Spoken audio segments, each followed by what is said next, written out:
Okay, I used to put out a video every week, but I'm to the point now in this build where I can't do that. I've got to work on all the fine detail stuff. Like, this is not flat. I have to take a file, flatten this up. I've got to flatten it up this way. I've got to true this up. And just a million little things that nobody would want to watch on camera and is pretty self-explanatory. Like the hammer here, this was another half-inch longer, but I cut it down so that way it fits better on the plate. I've got to file back here. See, it's curved up. I got to file it down at a 90 so that way I can drill the hole for the top screw and tap it. Same thing, I got to true up these jaws. I got to heat this back up and twist it. True up those jaws. I got to true up this nubbin back here. And with that Frizzen we just made, I got to do some file work here, and I will take you along for the general overview of all these fine details. But the reason why I'm not putting out a video every week is because I'm working on the really fine, long, tedious stuff. Now, I came across, speaking of the lock specifically, I came across something called a Miquelet lock, Miquelet lock, M-I-Q-U-E-L-E-T,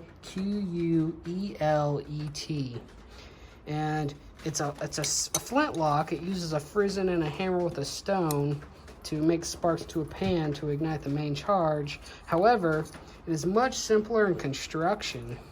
Instead of having a fancy tumbler and all this complicated mess back here, it has two slots, a half cock and a full cock slot. And it's on a spring that pushes those in. And you have a paddle arm for a trigger, which you pull it back and it sits underneath the spring. So when you pull back on the L shape, it lifts up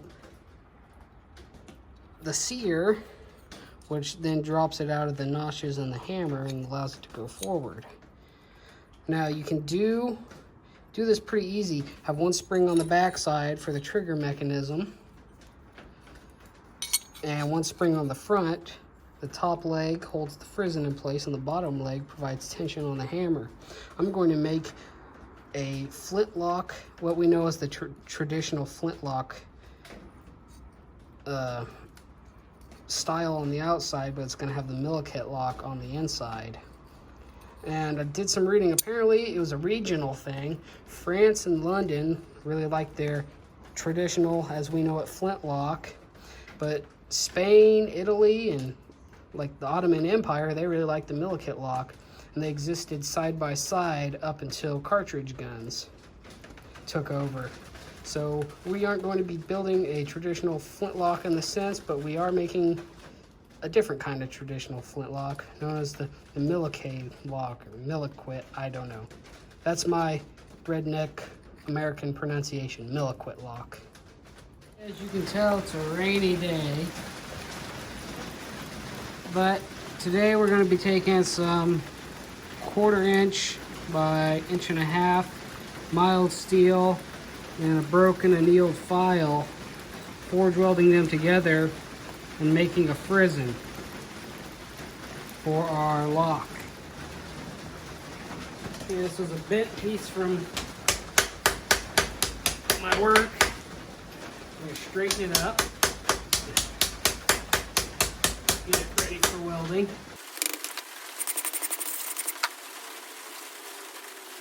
Okay, there's that. I'll set that aside and start working on the file. Okay. Oh, I got the end a little hot there. Bevel this. We're going to make it a long bevel.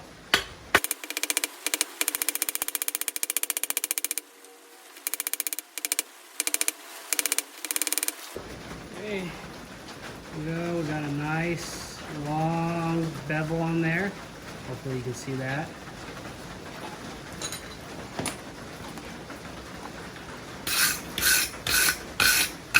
Got a brushing, we'll get it hot and cut it off where we need it.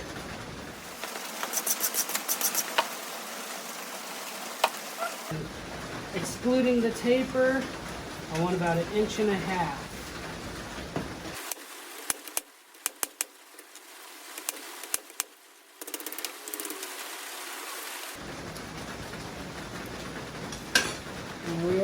Here we have our file piece. Okay, we now have the cut piece of file onto our flat. And we will put them in the fire and weld them on our forge welding anvil. Okay, now I know it doesn't really look like it on camera, but the file was hot, the mild steel was cold. I put it into the fire.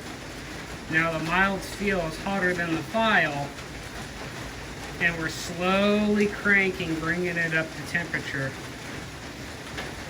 Because the file forge welds at a lower heat than the mild steel does. So we're just cranking nice and slow. You can see my fire's nice and lazy. Nice slow cranks. It's all this gets the welding temperature.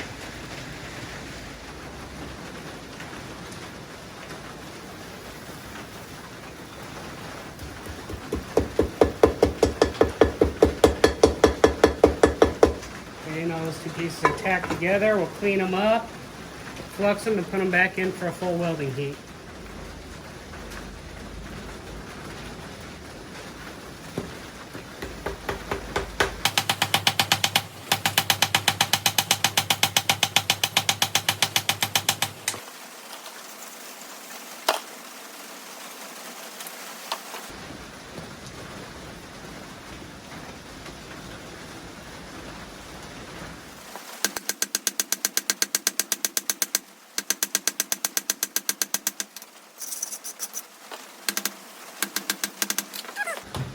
We now have the file steel welded on to the mild steel.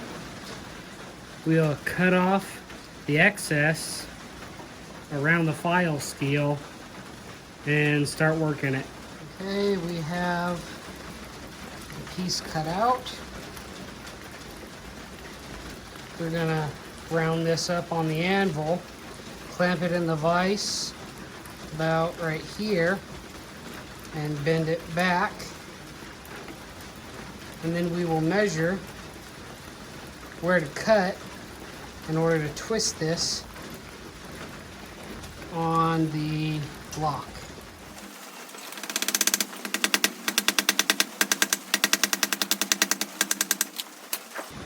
You see how we knock those corners in? We're starting to round it up. We'll keep doing that.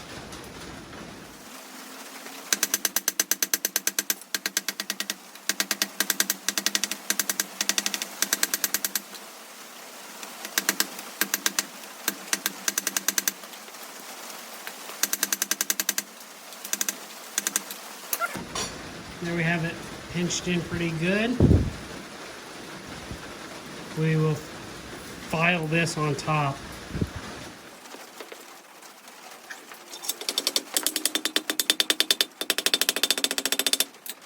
Pointed the scarf to us and we hammered it away,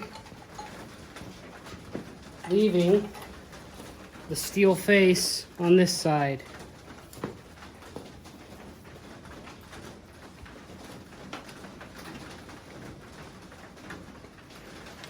Okay, now we're going to take our Frizzen and measure against our block. Give ourselves a little more. Okay. There we go. That mark right there is where we need to cut. Yep, that mark right there is where we need to cut and twist this. Now, because we have the standoff bar here, it's going to have to cover all that too. So we're going to have to cut in from this way and cut in from this way.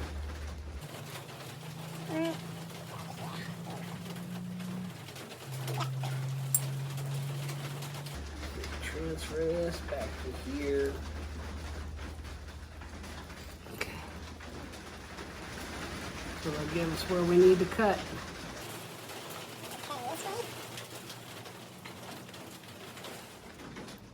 Okay, we've cut in on our marks and left about 3/16, 1/4 of an inch to twist. And we're going to twist it counterclockwise towards us as we see it to the gun.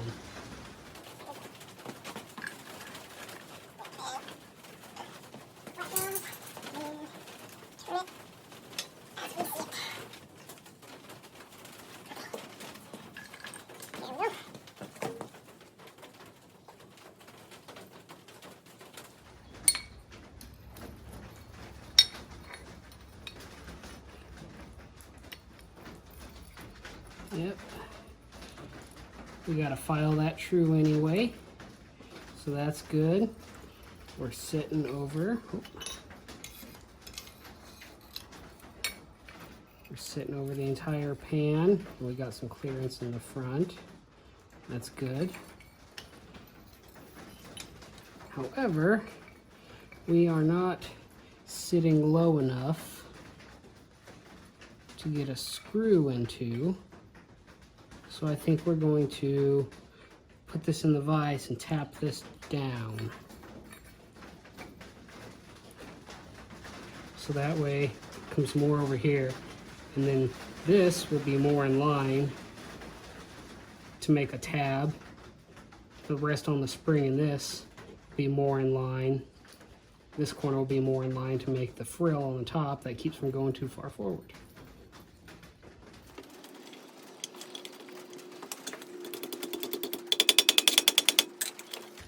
There we have it. Make sure we are still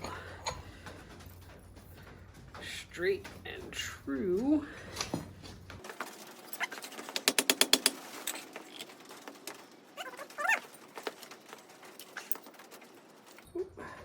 Got to cut some clearance in there now, but that gives us all the mass we need in the right spots.